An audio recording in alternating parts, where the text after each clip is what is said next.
G'day guys, Greg here. Well, about 5 weeks ago, one of my clients asked me to cut this hedge in half.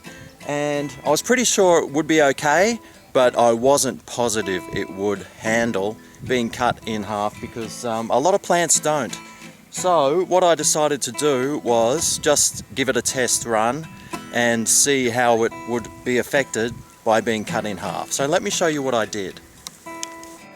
Now this lavender lights is about 6 feet high. She wants it to be about 3 feet high because it's blocking the view that's behind it. Now she wants it 3 feet high. What I'm going to do is cut it about 2.5 feet high, which will allow it to shoot up a bit, and then we can level it out and have a nice hedge on top.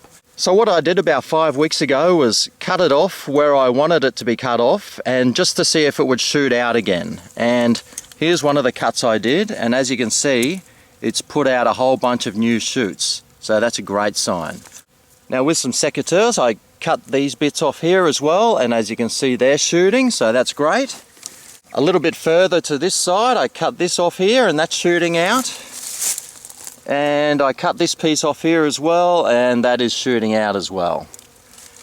Now over here it looks like a piece has actually been snapped or broken off quite a while ago, and it has shot out quite a few new shoots, and it is hedging up nicely.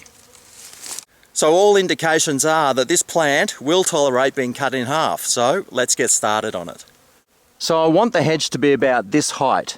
So what I'm going to do is cut everything back to this height here, which will allow these shoots to pop out, grow up to here, and it'll give a nice coverage over the top. So for these thicker bits, I'm just going to get these secateurs, these long handles, and try and cut those off. And just go around cutting off at that level over the whole plant. Now when you do cut, try and cut on a bit of an angle, so if water does hit the top, it'll run off. Otherwise, if it's too flat on top, the water will just sit on there and start rotting the trunk away. So cut it on a slight angle.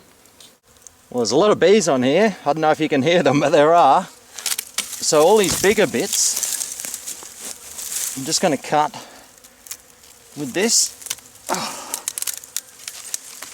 Try and give it a nice clean cut if you can. So I've gone through and I've cut off the thicker bits, and now to do the rest, I'm going to make my life a little bit easier and use this hedger.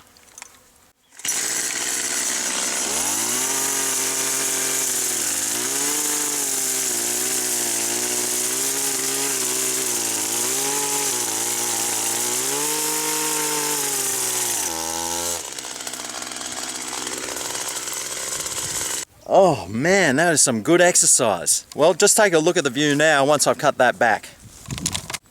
Well, here's the job done.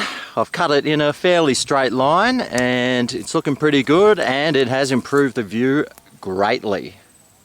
Now the best time to cut this stuff back is during winter or the start of spring.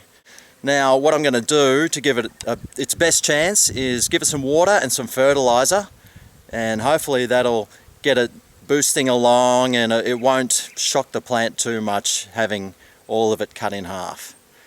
Rightio, well thanks for watching. I hope this video helped you in some way. Remember to subscribe for more, and I'll see you next time on Greg the Gardener. Is your Aussie made in the garden? Is Greg the Gardener?